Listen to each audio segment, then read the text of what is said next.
آپ ذہن میں رکھیے گا کہ مسجد اقصی جنات نے تعمیر کی تھی۔ جنات ایک فورتھ ڈائمینشنل مخلوق ہے۔ فورتھ ڈائمینشنل مخلوق ایسی مخلوق ہوتی ہے جس کو سمجھنا انسانی حواس خمسہ کے لیے بہت مشکل ہے۔ جب حضرت سلیمان علیہ السلام جنات سے مسجد اقصی کی تعمیر کروا رہے تھے تو یہ دراصل مسجد اقصی کی تعمیر نہیں تھی۔ حضرت سلیمان علیہ السلام جنات سے ورم ہول بنوا رہے تھے۔ ورم ہول سے مراد آسمان تک جانے والا ایسا شارٹ کٹ راستہ ہے جس کے ذریعے آخری نبی صلی اللہ علیہ وآلہ وسلم نے معراج کے سفر کو جانا تھا۔ الہامی کتابوں میں ایسے راستوں کا ذکر ملتا ہے جن کے ذریعے پلک جھپکنے میں اربوں میل کا فاصلہ طے کیا جا سکتا ہے۔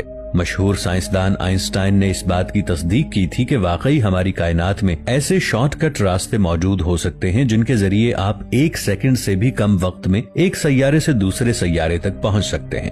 اللہ تعالیٰ نے قرآن پاک میں بھی کئی جگہوں پر ایسے شارٹ کٹ راستوں کا ذکر کیا ہے۔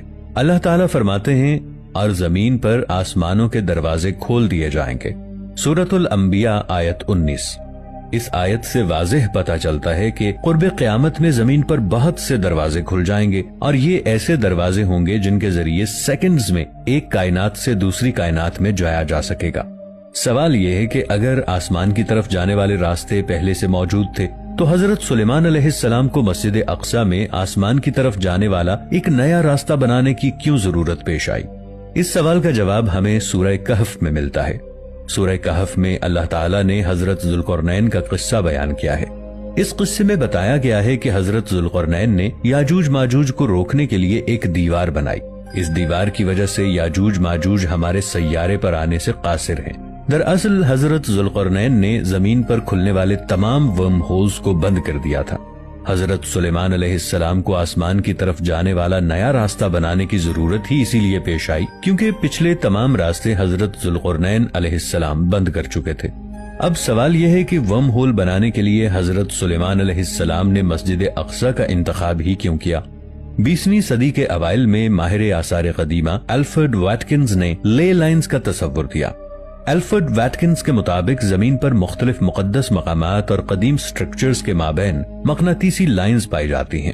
کچھ ماہرین کا خیال ہے کہ یہ مقناطیسی لائنز زمین کی توانائی کے مرکز سے جڑی ہوئی ہیں۔ حضرت سلیمان علیہ السلام نے مسجد اقصی بھی شاید ایسے ہی کسی پوائنٹ پر تعمیر کروائی تھی۔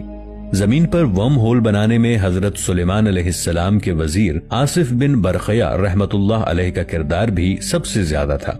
آصف بن برقیہ ایک انسان تھے۔ آصف بن برقیہ رحمت اللہ علیہ ورم ہول بنانے کے ماہر تھے۔ جنات خود کو حضرت سلیمان علیہ السلام کا جانشین سمجھتے تھے، اسی وجہ سے حضرت سلیمان علیہ السلام